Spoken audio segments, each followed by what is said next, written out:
반갑습니다. 요점 정리를 간략하게 설명드리는 요양보호사 합격 채널 요보 합체입니다. 오늘은 14장 응급상황 대처 및 감염 관리에서 3절 응급처치에 대해서 간략하게 요점을 말씀드리고자 합니다. 수업에 앞서가지고 무엇보다도 중요한 것은 외우는 거죠. 들으실 때 다 외울 수 있도록 하기 위해서는요, 이것을 도식화한다거나 마인드맵을 이용해서 하시면 참 좋습니다. 그리고 듣는 그 중간에도 머릿속으로 마인드맵을 이용해서 가지치기를 하신다면 아마 다 외우게 될 겁니다. 수업을 진행하도록 하겠습니다. 우선 응급처치에는 7가지가 있죠.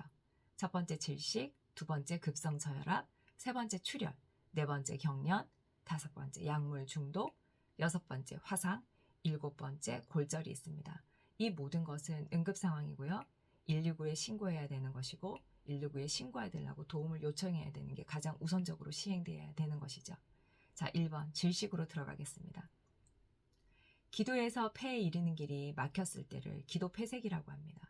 그럼 기도폐색의 증상이 어떻는지 살펴본다면 갑자기 대상자가 목을 조르는 자세를 한다거나 갑작스러운 기침을 한다거나 숨을 쉴 때 목에서 이상한 소리가 들릴 수도 있습니다. 이럴 때 요양보호사는 대상자가 의식이 있고 숨도 쉬고 있다면 강하게 기침을 하도록 격려를 해야 됩니다. 그 외에 이상한 행동, 손가락을 넣어서 이물질을 빼려고 하거나 무리하게 구토를 유발하는 행동은 해서는 안 됩니다. 대상자가 만약 의식을 잃고 있다면 119에 신고를 해야 되겠죠. 이럴 때 두 사람 이상이 있다면 옆 사람에게 신고를 요청하고 한 사람은 심폐소생술을 실시할 준비를 시작해야 되는 것입니다. 기도폐색에 따른 초킹 사인은 말씀드렸고요. 이럴 때는 복부의 압력을 높이는 하임 리히법을 시행합니다. 하임 리히법에서 중요한 것은 대상자 등 뒤에 서서 배꼽과 명치 중간에 주먹을 쥔 손을 감싸고요. 그 양손으로 복부의 윗부분 후 상방으로 힘차게 밀어 올리는 게 포인트입니다. 두 번째, 급성 저혈압입니다. 급성 저혈압이란 쇼크 상태로서 혈압이 과도하게 낮아져 기관과 조직에 충분한 혈액순환이 이루어지지 못하는 상태인데요. 이럴 때는 어떠한 증상이 나타나냐면 피부색이 하얗게 또는 파랗게 변하고 손발이 차가워지고 호흡수가 증가하는 것을 말합니다. 그리고 혈압은 낮아지고 맥박은 상승하게 되죠. 외우기 쉬운 방법은 급성 저혈압이기 때문에 혈압이 낮아진다는 것과 그 외의 보상 기전으로 호흡과 맥박은 증가한다는 것을 기억하시면 될 것입니다. 그리고 혈압이 90에 60 이하로 낮아지거나 맥박수가 100회 이상으로 크게 오르면 쇼크를 의심할 수 있습니다. 이럴 때는 대상자를 천장을 바라보는 자세로 눕히고요. 그리고 토사물이 나온다면 고개를 옆으로 돌려야 됩니다. 다리는 30cm 정도 올라가도록 상승을 시키고요. 자동 혈압계가 있다면 신속하게 혈압과 맥박을 측정하고 상황이 종료되더라도 물이나 음식을 주어서는 안 됩니다. 세 번째, 출혈입니다. 성인은 몸 안에 5리터 정도의 혈액이 있습니다. 이 중에서 1리터 이상만 출혈이 발생하더라도 생명의 위험을 초래하고 쇼크 상태에 빠질 수 있습니다. 요양보호사는 항상 침착한 태도를 유지하고요. 대상자를 안심시킬 수 있도록 노력해야 됩니다. 물론 지혈을 할 경우에는 가급적 장갑을 낀 후 만지도록 하는 것을 추천드립니다. 이것 또한 제일 먼저 시행할 것은 119에 신고하는 것이죠. 도움을 요청해서 119에 신고하시고요. 장갑을 착용하고 출혈 부위를 노출합니다. 만일 출혈이 적다면 멸균, 꺼즈 등을 활용해가지고 상처를 압박합니다. 그렇지만 출혈량이 많다면 깨끗한 수건이나 옷을 활용해서 상처를 압박하는데요. 여기에서 중요한 포인트는 첫 번째 패드를 제거해서는 안 된다는 것입니다. 출혈이 너무 많다면 두 번째 패드를 덧대어서 계속적으로 압박을 해줘야 되고요. 쇼크가 의심되는 상황이라면 다리를 높여서 자세를 눕힙니다. 심장보다 높이 든다고 포인트를 잡으시면 되겠습니다. 그 후 출혈이 멈추었다면 상처 부위에 드레싱을 실시합니다. 네 번째, 경련입니다. 경련은 뇌세포의 비정상적 자극으로 몸의 근육이 비자발적으로 수축하는 증상인데요. 아이들 같은 경우에는 고열만으로도 경련이 발생합니다. 이 경련을 멈추기 위해서는 어떠한 시도도 해서는 안 되는데요. 우선 입안에 손을 넣는다거나 약을 먹이는 그러한 행동은 시도해서는 안 됩니다. 이것 또한 119에 신고해서 즉시 도움을 요청하고요.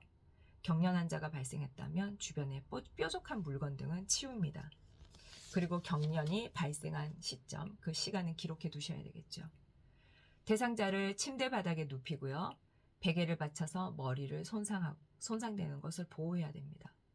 그리고 호흡을 편하게 할 수 있도록 상의를 느슨하게 해주고요. 질식을 예방하기 위해서 고개를 가만히 옆으로 돌립니다. 경련을 멈추게 하려고 억제를 시도해서는 안 되고요. 어떠한 행위도 해서는 안 되고 입에 물리는 어떠한 행위도 해서는 안 됩니다. 상황이 종료될 때까지 물이나 음식을 주어서는 안 됩니다. 저절로 경련이 멈출 때까지 옆에서 가만히 있어주죠. 상황이 멈추었다면 휴식을 취하면서 다친 곳은 없는지 살핍니다. 5번째, 약물 중독입니다. 고의호는 혹은 실수로 치료적인 약물을 과량 복용해서 독성 반응이 발생하는 것을 말하는데요. 여기에서는 가정에서도 할 수 있는 세제, 락스, 화장품, 살충제 이런 것들도 중독에 속하는 것이죠. 약물 중독 또한 의심하면 즉시 119에 신고해야 되고요. 만약에 예를 들어서 갑작스럽게 구토를 한다거나 호흡이 불안해지거나 의식이 흐려지는 그런 변화가 발생한다면 119에 신고를 해야 됩니다. 물론 여기에서는 화학약품 냄새가 나는 것도 살펴야 되겠죠. 만일 대상자가 의식이 없는 상황이라면 천정을 바라보는 자세를 눕히고 입에서 거품이나 토사물이 나온다면 고개를 옆으로 돌려서 질식을 예방해야 됩니다. 119 구급대가 올 때까지 대상자 곁에서 상태 변화를 면밀히 관찰하고요. 복용한 것으로 의심되는 물질이 있다면 그것은 용기체 119 대원에게 전달해야 됩니다. 6번째, 화상입니다. 화상은 열이나 화학 물질 또는 전기에 의해서 발생하는 것입니다. 노출된 피부가 손상을 받는 상황인데요. 이때는 화상 손상의 깊이에 따라서 1도, 2도, 3도로 구분됩니다. 쉽게 표현하자면 1도는 표재성 화상으로서 표피를 손상하는 것을 말하고 2도는 부분층 화상입니다. 표피와 진피가 손상돼서 물집이 생길 때 2도 화상이라 하고요. 3도 화상은 전층 화상으로 피와 조직까지 손상이 될 때를 3도 화상이라고 합니다. 화상일 때도 장갑을 먼저 착용하고요. 화상 부위에 통증이 없어질 때까지 15분 이상 찬물에 담그는 것을 우선적으로 시행을 합니다. 이럴 때 얼음이나 얼음물을 직접 대는 것은 권장하지 않습니다. 화상 부위에 간장, 기름, 된장, 핸드크림 등을 절대 바르면 안 되고요. 반지, 팔찌, 귀고리 등이 있다면 신속하게 미리 벗겨냅니다. 화상이 경미하다면 멸균 드레싱을 실시하고요. 어느 정도 심한다면 병원 진료를 받아야 되겠죠. 7번째, 골절입니다. 골절은 뼈가 부러지거나 금이 간 상태를 뜻하죠. 낙상 후 골절은 흔하게 발생하는 상해인데요. 골절 상태로 힘을 주면 주변의 신경과 혈관에 추가적으로 손상을 줄 수 있기 때문에 손상 후에는 스스로 움직이기 어려울 정도로 심한 통증이 있거나 외형상 변형이 관찰된다면 우선적으로는 골절을 의심해야 되고요. 그리고 응급 조치를 시행해야 됩니다. 이때도 119에 신고를 먼저 하시고요. 대상자를 안정시키고 스스로 움직이지 않도록 해야 됩니다. 손상 부위에 반지, 팔찌 등이 있다면 미리 벗겨내고요. 골절인지 아닌지 구별하기 어렵다면 병원 진료를 받도록 권합니다. 이상 3절 응급처치였습니다.